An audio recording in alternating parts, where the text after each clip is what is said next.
Commander Velanath sat alone in his private chamber, staring at the glowing walls around him. The blue lights on his armor kept flashing on and off, like a broken machine. For someone of his kind, this meant only one thing. He was scared. Really? Scared? He had been the greatest warrior in the entire Krillian Empire. Enemies across the galaxy knew his name and feared it. He had conquered 47 worlds, destroyed entire fleets, and never lost a single battle. Other commanders would bow when he walked past. Young soldiers would whisper stories about his victories in the barracks. But now he couldn't even sleep without seeing their faces. Human faces, those strange soft creatures with their pink skin and tiny eyes. They haunted his dreams every night. The red crystal on his desk started beeping loudly. Velanath's 4 eyes focused on it, and his stomach dropped. The High War Council wanted to see him. Right now, he knew what they wanted to talk about. Humans. Those impossible, terrifying humans who had somehow gotten themselves invited to join the Galactic Coalition. The most powerful alien races in the galaxy had agreed to let these primitive mammals sit at the same table as them. It made no sense. Velanath stood up slowly, his massive 8-foot frame casting shadows on the walls. His armor clinked as he moved, each piece carefully crafted from the strongest metals in the Empire. He had worn this armor for over 200 battles. It had never failed him before. But against the humans, it might as well have been paper. He walked to the window and looked out at the stars. Somewhere out there on thousands of worlds, humans were building their cities and raising their families. It looked so harmless from a distance, so weak and fragile. That was the trap. Everyone thought they were weak. Velanath remembered the first time he saw intelligence reports about humans. The other commanders had laughed. They have no natural weapons, they said. No claws, no fangs, no armor. They can't even breathe in space without machines. The reports showed humans as they really were, short, soft creatures that seemed to break if you looked at them wrong. They lived on one small planet in a quiet corner of the galaxy. They fought each other with simple weapons made of metal and fire. How could such creatures possibly threaten the mighty Krillian Empire? 3 years ago, Velanath had volunteered to lead the invasion of their first colony world. It was supposed to be easy, a training exercise for new soldiers, show the humans some big ships, fire a few warning shots and watch them surrender. Then they would become useful slaves, like so many other species before them. The mission briefing had been the shortest in Imperial history. Subdue the human settlement. Capture survivors for labor assignments. Expected resistance. Minimal. Velanath had brought 200 of the Empire's best warships. Each one could destroy a city with a single shot. His army included 60,000 elite warriors, the cream of the Imperial military. They had weapons that could slice through mountains, shields that could stop nuclear explosions, and armor that had never been penetrated by enemy fire. Against 50,000 humans with basic technology, it should have been over in hours, but something went wrong from the very beginning. When his fleet arrived at the human colony, the humans didn't panic. They didn't try to run. They didn't even seem surprised. Instead, they sent a simple message. We've been waiting for you. Velanath had ordered the first attack himself. Ships fired their plasma cannons at the human communication towers, destroying them in brilliant flashes of light. The ground shook for miles around. Any normal species would have immediately surrendered after such a display of power. But the humans, they cheered. He could hear them through the radio channels, laughing and shouting like they were watching fireworks at a celebration. They sounded ... happy. That was when Velanath realized he had made a terrible mistake. The humans didn't fight like other species, didn't try to preserve their lives or protect their cities. They didn't retreat when faced with superior numbers. Instead, they turned everything into a weapon. Their homes became bombs. Their vehicles became missiles. Their own bodies became tools of destruction. Velanath watched through his ship's cameras as a human child, no more than 10 years old, ran toward one of his landing craft carrying a backpack full of explosives. The child was smiling. Was actually smiling as she pressed the detonator. 15 of his best soldiers died in that explosion, but the child looked happy right until the end. That was the moment Velanath understood what they were really fighting. Not soldiers. Not even warriors. Something else entirely. Something that enjoyed dying as much as it enjoyed killing. The battle lasted for weeks. Every day brought new horrors. Humans who turned their own medical supplies into poison gas. Humans who used their children as living weapons. Humans who laughed as they died as long as they could take some Krillians with them. By the end, Velanath's mighty fleet was broken. His elite army was scattered. And the humans, they were all dead. But they had won anyway, because they had shown the galaxy what they were truly capable of. Now, as Velanath prepared to face the War Council, he knew they would ask him the same question everyone asked: how do we fight them? The answer was simple and terrifying: you don't. The planet Kepler-4 for to be looked peaceful from space. Velanath studied the readings on his command screen as his massive fleet hung in the darkness above the world. Green continents, blue oceans, white clouds drifting across the surface. It looked like a paradise. His sensors showed exactly what the intelligence reports had promised. 50,000 humans living in small towns scattered across the main continent. They grew food, built simple machines, and lived quiet lives. No military bases, no weapon factories, no defense platforms in orbit. Perfect, Velanath muttered to himself. This would be the easiest conquest in Imperial history. Lieutenant Kreshtar approached the command chair, his scales gleaming under the bridge lights. Commander, all ships report ready for attack. Shall we begin the demonstration? Velanath nodded. Standard procedure was always the same. Show overwhelming force first. Destroy something important, but not too valuable. Wait for the surrender message. Then land troops to round up the survivors. He had done this 47 times before. It always worked. Target their communication towers, he ordered. Fire when ready. 200 Krillian warships turned their weapons toward the planet below. Each ship carried enough firepower to level a mountain. The plasma cannons charged with a deep humming sound that vibrated through the hulls. Firing now, reported the weapons officer. Brilliant beams of superheated energy lanced down from orbit. The communication towers on the planet's surface vanished in explosions of light and smoke. Metal and concrete scattered for miles. The ground shook like an earthquake. Velanath watched the destruction through his ship's cameras. Perfect precision. The humans would see those explosions and understand what they were facing. Any rational species would immediately surrender. Open communication channels, he ordered. Let's hear their surrender.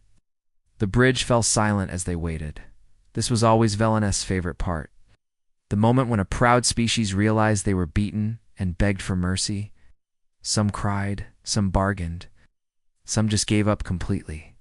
Static crackled through the speakers. Then a voice came through, calm and clear. This is Park Hyenwu of the Kepler Defense Force. You have made a terrible mistake. Velanath's mandibles clicked in confusion. Defense Force, the intelligence reports, hadn't mentioned any military organization. And the human's voice was wrong. There was no fear in it, no desperation, just cold certainty, like someone stating a simple fact. Human Velanath spoke into the communicator, his voice echoing through the ship's speakers. You have witnessed our power. Surrender now, and your people will be treated fairly as workers in the Empire. A pause, then something that chilled Velanath's blood. The human laughed. Workers. Park's voice came back. You think we're going to work for you? You really don't understand what you're dealing with. I understand perfectly, Velanath growled. You are 50,000 primitives facing 200 warships. You have no choice but to surrender. You're right about one thing, Park replied. We don't have a choice. We choose to fight. The communication cut off. Velanath stared at the dead speaker in disbelief. In 200 years of military service, he had never encountered a species that chose to fight impossible odds. No sense, sir? Lieutenant Kreshtar said nervously. Our scanners are detecting unusual activity on the surface. The humans appear to be ... moving. Velanath pulled up the orbital view on his main screen. What he saw violated every principle of military strategy he had ever learned. The humans weren't retreating to defensible positions. They weren't trying to hide. Instead, they were spreading out, moving to every building, every vehicle, every structure in their settlements. What are they doing? He wondered aloud. His answer came minutes later when the first human settlement exploded, not from Krillian weapons. The humans had blown up their own buildings. Velenith watched in horror as explosions rippled across the surface like fireworks. The humans were destroying everything they had built. Are they... Are they committing suicide? Kreshtar asked. No, Velenoth realized with growing dread. They're preparing. The next few hours showed him exactly what they were preparing for. The humans had turned their entire civilization into a weapon. Every building became a fortress. Every vehicle became a mobile bomb. Every tool became a weapon. When Velenoth finally ordered the landing, his dropships descended through an atmosphere thick with smoke and debris. The humans had set their own world on fire, but they were still there. Waiting in the ruins, the first landing craft touched down in what had been the main settlement. 30 elite Krillian warriors emerged, their armor gleaming, their weapons ready. They expected to face human soldiers, maybe a few desperate civilians. Instead, they met Lee Ha-Yun. She was 13 years old, with long black hair and a school uniform that was torn and dirty. She stood alone in the middle of the landing zone, watching the Krillian warriors with curious eyes. Just a child, one of the warriors said over the radio. Should we capture her? Wait, the squad leader replied. Something's wrong. Hoenn smiled at them. It was a bright, innocent smile that reminded Velenoth of his own daughter back home. Then she opened her school backpack. The explosion could be seen from orbit. When the smoke cleared, 17 Krillian warriors were dead. Ha-Yun was gone too, but somehow her voice came through a salvaged radio, recorded before the blast. Tell them we're just getting started, she said, her young voice filled with determination. Tell them this is what happens when you mess with humans. Velenoth sat in his command chair, staring at the smoking crater where his warriors had been. His hands were shaking. In 47 conquests, he had never lost soldiers to a child. He had never seen a species that would sacrifice their young to kill their enemies. Sir Kreshtar whispered, What do we do now? Velenoth looked at the planet below, where more explosions were blooming like deadly flowers. The humans had weaponized everything, including their own extinction. They weren't just willing to die to hurt their enemies. They were eager to do it. We fight, he said, though his voice carried no confidence. We fight, and we pray to the void that we survive. But deep down, Velenoth knew they had already lost. The humans had shown them something that no military academy in the galaxy taught. They had turned death itself into a weapon, and they wielded it with the joy of children playing a game. The real war was just beginning. The war had been raging. For 6 days, when Velenoth first noticed something that made his blood run cold, the humans weren't just fighting back anymore. They were getting better at it. Much better. It started with Kim Tae-hyun, a simple farmer who grew vegetables in the colony's eastern district. When the first Krillian patrol was ambushed near his farm, Kim found himself staring at the wreckage of an advanced plasma rifle. Any normal person would have run away from the dangerous alien technology. Kim sat down next to it and started taking it.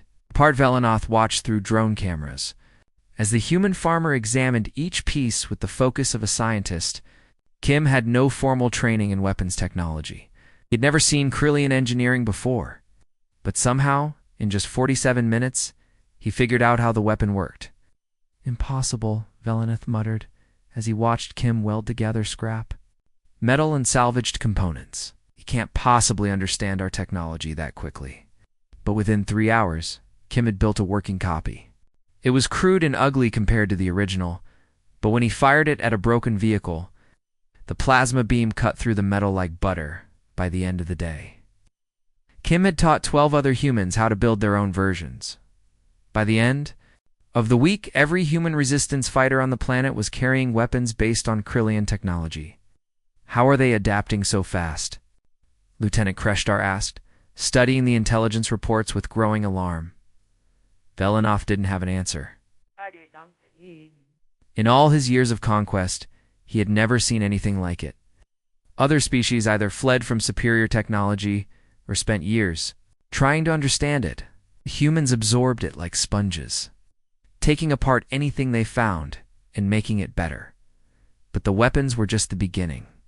The humans' creativity in warfare was something that violated every rule. Velenith knew about civilized combat.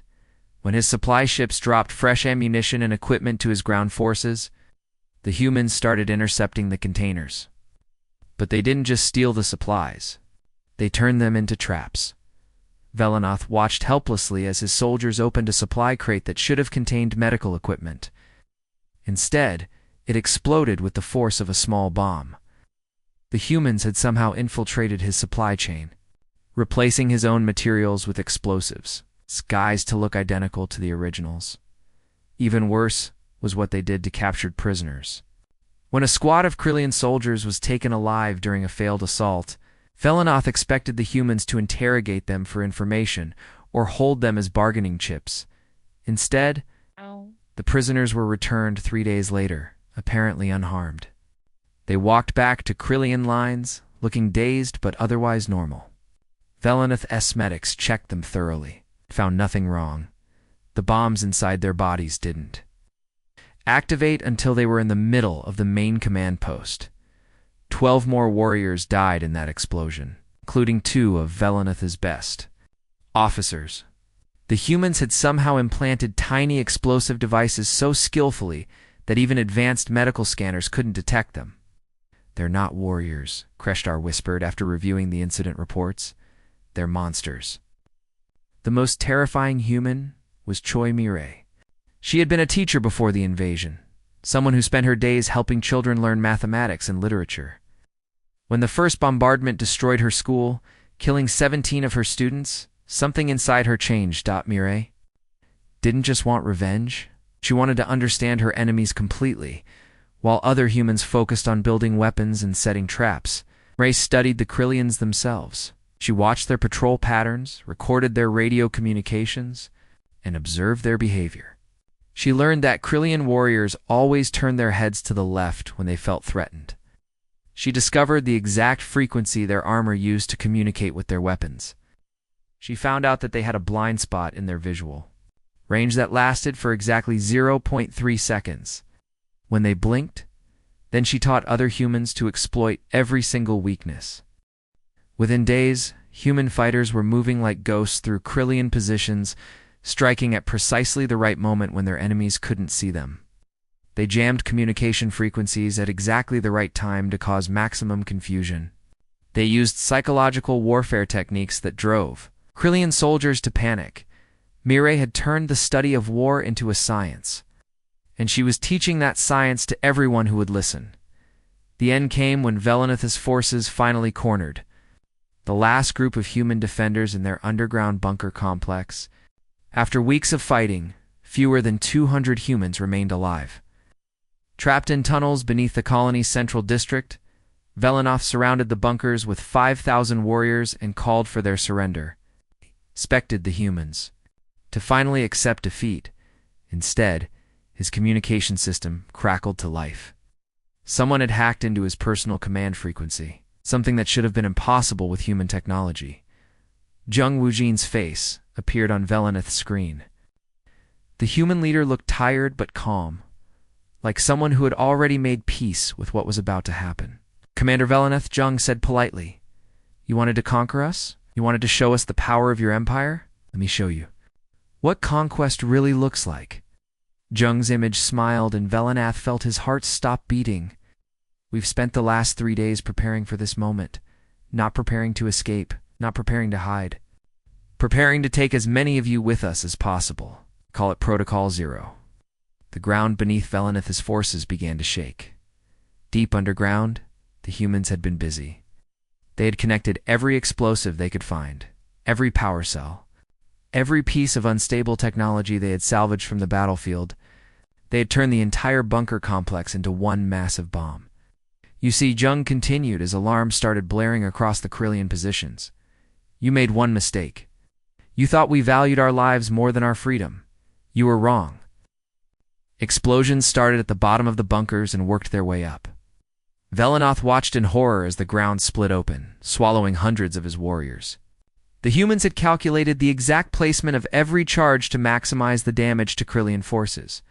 437 warriors died in those explosions, more than the Empire typically lost in entire planetary campaigns.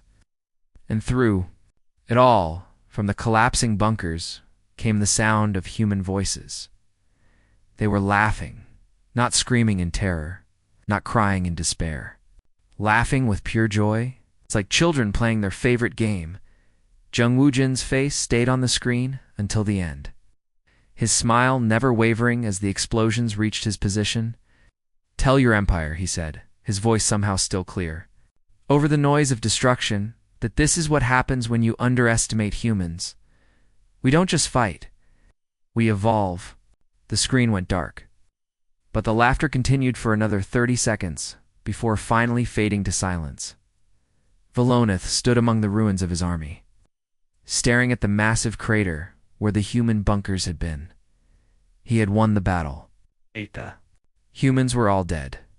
But somehow, he felt like he had lost everything. The humans had shown him something that would haunt him forever.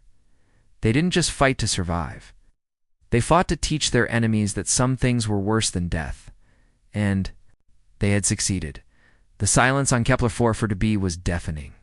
Velenoth stood in the ruins of what had once been a thriving human colony, surrounded by the smoking wreckage of buildings and vehicles. The air smelled of burned metal and something else he couldn't identify, something that made his stomach turn. Victory. This was supposed to be what victory looked like.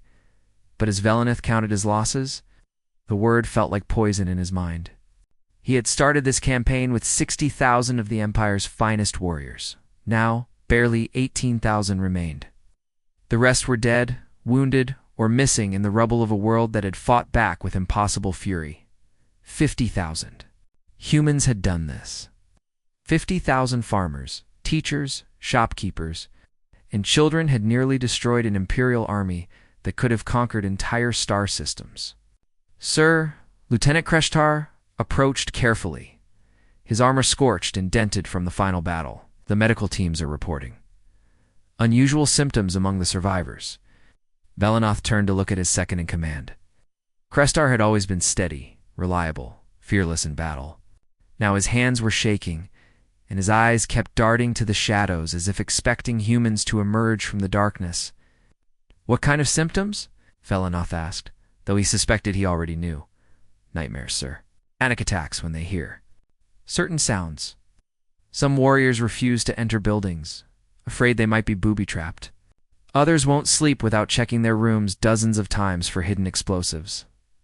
Velenoth nodded grimly. He had been experiencing the same problems himself. Every night he dreamed of human children with backpacks full of bombs. Every unexpected noise made him reach for his weapon. The humans had gotten inside his head and he couldn't get them out. The worst case was Captain Zorthak. He had been one of the Empire's most decorated officers, a veteran of 43 successful campaigns. Zorthak had faced enemy armies, space pirates, and rogue AI systems without ever showing fear. But on the third day of the battle, Zorthak had witnessed something that broke his mind completely. A human family had been cornered in their home. By advancing Krillian forces, instead of surrendering, the parents had done something that defied every instinct of civilized beings. They had attached explosives to their infant sleeping cradle and rolled it toward the Krillian soldiers. The baby had looked peaceful, sleeping soundly even as the device rolled across the floor. The explosion had killed 8 warriors instantly. Had found the baby's parents in the next room, holding each other and smiling as they activated a second bomb that brought down the entire building. Since that day, Zorthak hadn't spoken a single word. He sat in his quarters, staring at the wall, occasionally whimpering when anyone came too close. The Empire's best medical minds couldn't find anything physically wrong with him. But something inside his spirit had been shattered beyond repair. "High Command is calling for reports," Kreshtar said quietly. "They want to know why our casualties were so high." Velenoth almost laughed. How could he explain to the generals back home that humans were unlike anything they had ever faced? How? Could he make them understand that these creatures fought with a joy that bordered on madness? "Tell them the truth," he said.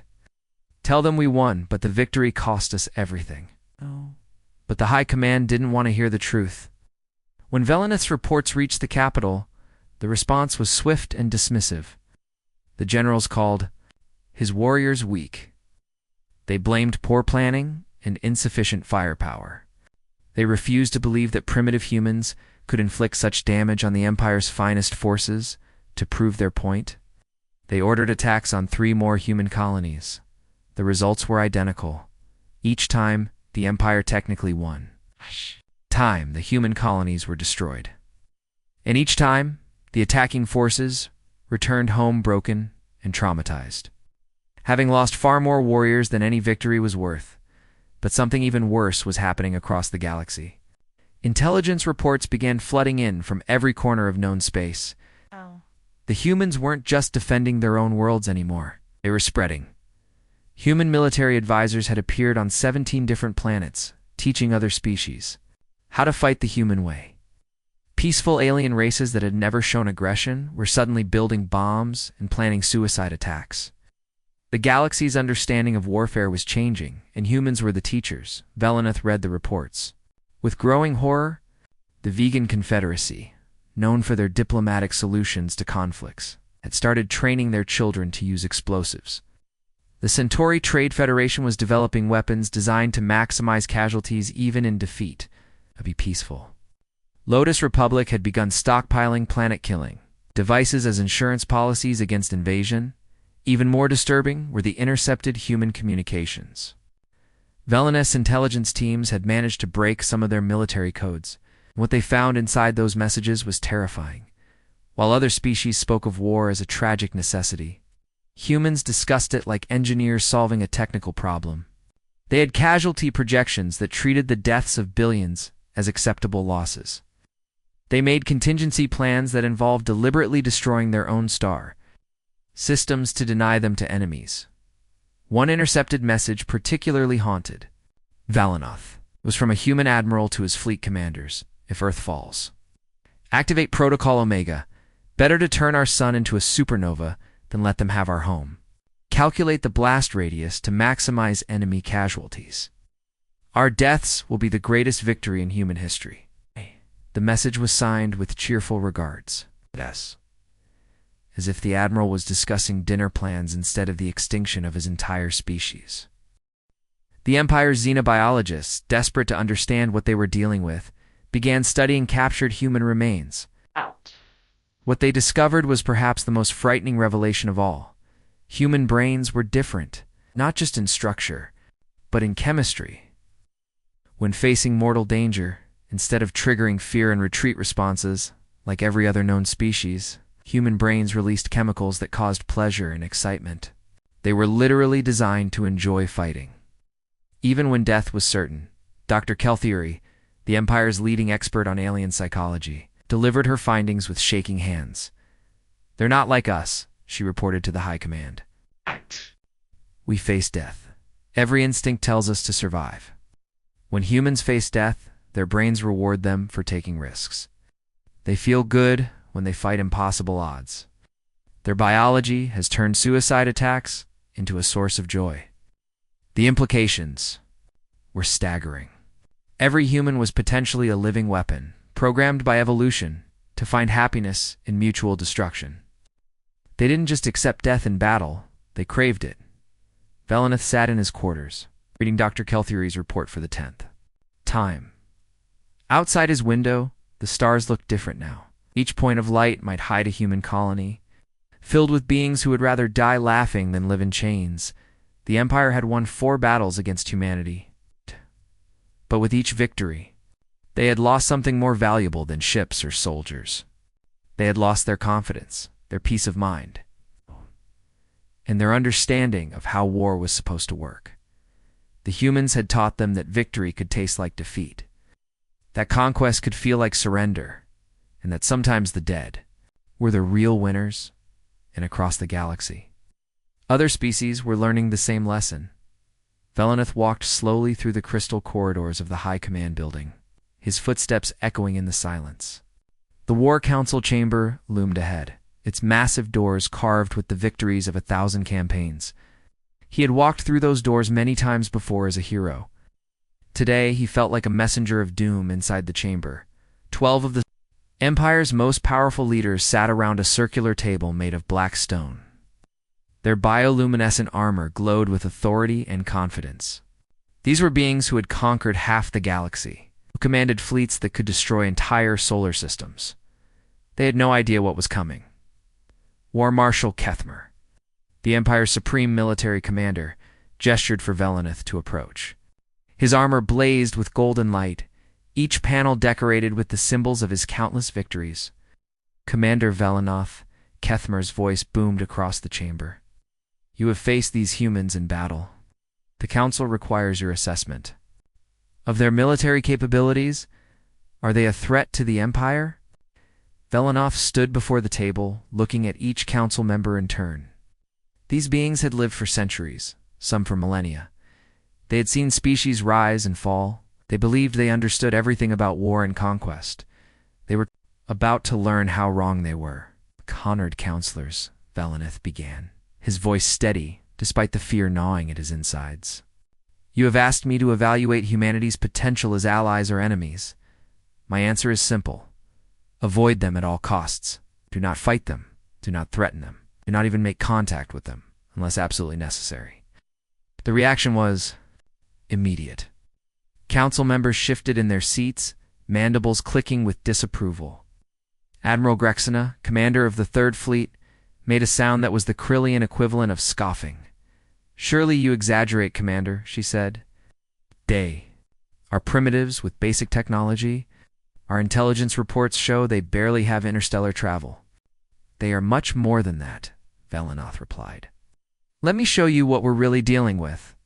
He activated the holographic display in the center of the table.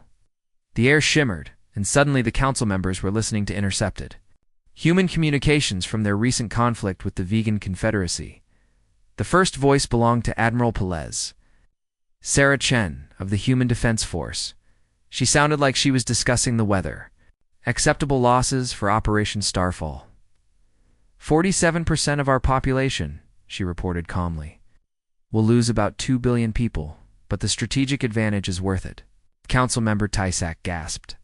47% casualties were considered catastrophic by any civilized species. The humans were discussing it like a minor inconvenience. Another human voice joined the conversation. Contingency 7 is approved. If the home system falls, we detonate the stellar core and take them with us. Better to destroy everything than let the enemy have it. Confirmed, Admiral Chen replied. Also, intelligence reports the vegans have strong family bonds. Recommends psychological warfare targeting their children. Deploy the fear protocol. War Marshal Kethmer's golden armor had faded to a sickly yellow-green. Around the table, other council members were making sounds of distress and disbelief. This cannot be real, Admiral Grexina whispered. Our species Discusses warlike. No civilized beings plan to destroy their own star system. These are not plans made in desperation, Velanath explained. These are standard operating procedures. The humans have dozens of protocols for mutual destruction. They practice these scenarios like military drills. He changed the display, showing footage from various human conflicts. The council watched. In growing horror as human colonies activated self-destruct sequences rather than surrender, they saw human fleets ram themselves into enemy ships, sacrificing everything for tactical advantage. They witnessed human children being trained to use weapons from the moment they could walk. Look at their training programs. Velanath pointed to a video of human youngsters, barely 8 years old, learning to assemble explosives. They teach their offspring that dying for the cause is the highest honor. Death isn't something they fear, it's something they aspire to. Councilmember Vorthel, the Empire's oldest military strategist, leaned forward with trembling hands. In 3,000 years of warfare, I have never seen anything like this. They're training their young to become living weapons. It gets worse, Velanath said, switching to another file. The humans don't just fight for territory or resources like other species. They fight because they enjoy it. Their brains are wired to find pleasure in combat even when facing certain death. The next recording was from a human soldier during the Battle of Proxima Station. The man was trapped, surrounded by enemy forces, with no hope of survival. Instead of fear or despair, his voice carried excitement and joy. "This is Sergeant Kim Dong-woo, Echo Squad," the soldier reported. "I'm down to my last magazine and 3 grenades. Enemy forces have me surrounded. This is going to be fun." The transmission ended with the sound of explosions and human laughter. The council chamber had fallen completely silent. Several members were making religious gestures, seeking protection from their gods. "The most disturbing part," Veleneth continued, "is that they remain fundamentally human while doing all this. They laugh with their children, create beautiful art, show kindness to their friends. But when war comes, they transform into something that defies every natural law of survival." He activated the final recording, the one that haunted his dreams. Every night, Park Hyun-woo's face appeared in the hologram, looking calm and peaceful, despite the explosions visible behind him. "To whoever receives this message," Park said with a slight smile, "you've just learned what it means to fight humans. We hope you enjoyed the experience, because you're going to get a lot more of it." Park paused as a massive explosion shook his position. Debris fell around him, but he didn't even flinch. "We've uploaded our tactical data to every human colony in the galaxy," he continued. "They're all learning what we learned here, that dying well is the greatest victory of all. Each defeat teaches us how to fight better. Each loss makes us stronger." The recording showed Park's position being overrun by Krillian forces. As the enemy closed in, Park pulled out a detonator and grinned at the camera. "See you in the next life," he said cheerfully, and pressed the button. The explosion consumed everything. But somehow Park's laughter could still be heard over the destruction, growing louder and more joyful until the transmission cut to static. War-Marshal Kethmer was the first to speak, his voice barely a whisper. "How many of them are there?" "Billions," Velenoth replied. "And they're spreading. Human military advisors have appeared on 37 worlds in the past year, teaching other species the human way of warfare. The galaxy is learning to fight. Like them." He showed them the latest intelligence reports.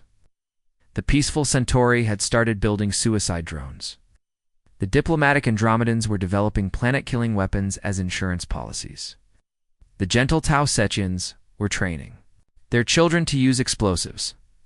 "Every species they touch becomes a little more like them," Veleneth explained. "The infection is spreading. Within a generation, the entire galaxy could be filled with beings who consider mutual destruction a valid military strategy." "Council."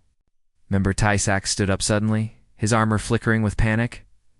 "We have to stop them. We have to destroy them before they corrupt everyone." "With what?"